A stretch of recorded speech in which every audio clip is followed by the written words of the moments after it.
교육이 100년지 대계라더니 우리 아이들의 안전을 지키는데 100년이 걸리게 생겼습니다. 지난 26일 서울 은평구 읍명초등학교에서 발생한 화재로 단 3분 만에 5층 별관 건물이 전소되는 사고가 있었습니다. 다행스럽게도 선생님들의 현명한 대처로 인명피해가 발생하지는 않았지만 하마터면 대형 참사로 이어질 뻔했던 큰 사고였습니다. 소방당국의 합동 감식 결과 화재가 급격히 확산된 원인은 드라이비트와 알루미늄 복합 패널 등 가연성 소재가 건물에 사용됐기 때문으로 확인되었습니다. 특히 건물 5층의 경우에 대부분이 드라이비트가 사용된 것으로 밝혀졌습니다. 하지만 화재가 발생한 읍명초등학교에 드라이비트가 사용되었다는 사실 자체가 서울시 교육청의 통계에는 누락되어 있었습니다.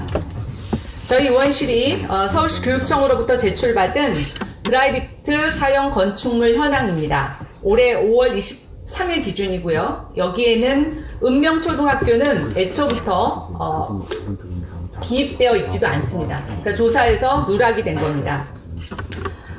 소방당국의 조사 결과가 나올 때까지 서울시 교육청은 읍명초등학교에 드라이비트가 사용되지 않았다고 우겼습니다. 그러다가 결과가 나오니까 이후에 전산 시스템에 외벽 마감재 등을 입력할 때 교육청이나 학교 차원에서 누락이 있었던 것 같다고 시인을 했습니다. 정말 한심한 상황입니다. 이렇다면 교육부가 또는 교육청이 만드는 통계를 어떻게 신뢰할 수 있겠습니까? 근데 더 흥미로운 사실을 하나 발견을 했습니다. 교육부도 교육 안전시설과 관련된 여러 가지 중장기 시설 투자에 대한 계획을 갖고 있었습니다. 교육부는 교사동, 생활관, 강당 체육관 등 학생이 이용하는 시설 중 외벽 전체의 60% 이상이 드라이비트로 시공된 건물을 통계로 잡고 이렇게 이걸 집계를 하고 있는데 전국 기준으로 보면 60% 이상이 드라이비트로 시공된 건축물은 3,450동에 이릅니다.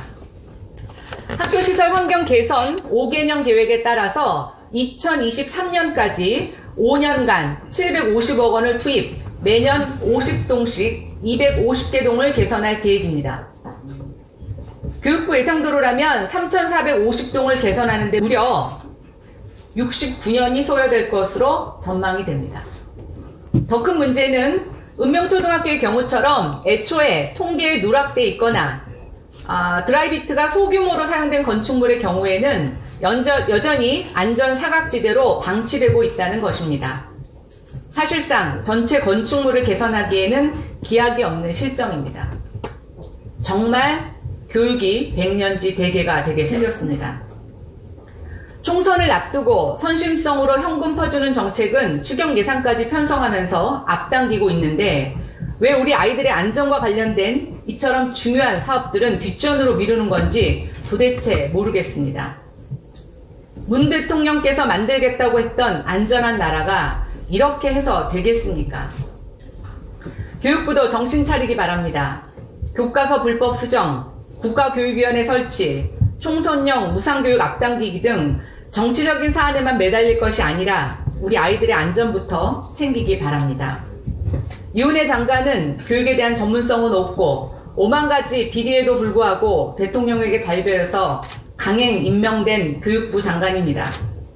그래서 그러시는 겁니까? 국민 눈치는 안 보고 대통령 눈치만 보시는 것 같습니다. 교육부 장관, 아이들의 안전부터 챙기시기 바랍니다. 드라이비트의 제거 사업뿐만 아니라 성면 제거, 내진 보강, 노후화 및 안전진단 등 예산이 부족하다는 핑계로 미루어지고 있는 사업이 정말 많습니다. 우리 아이들이 안전하고 쾌적한 환경에서 교육받을 수 있도록 안전 관련 사업부터 조속히 챙기시기 바랍니다.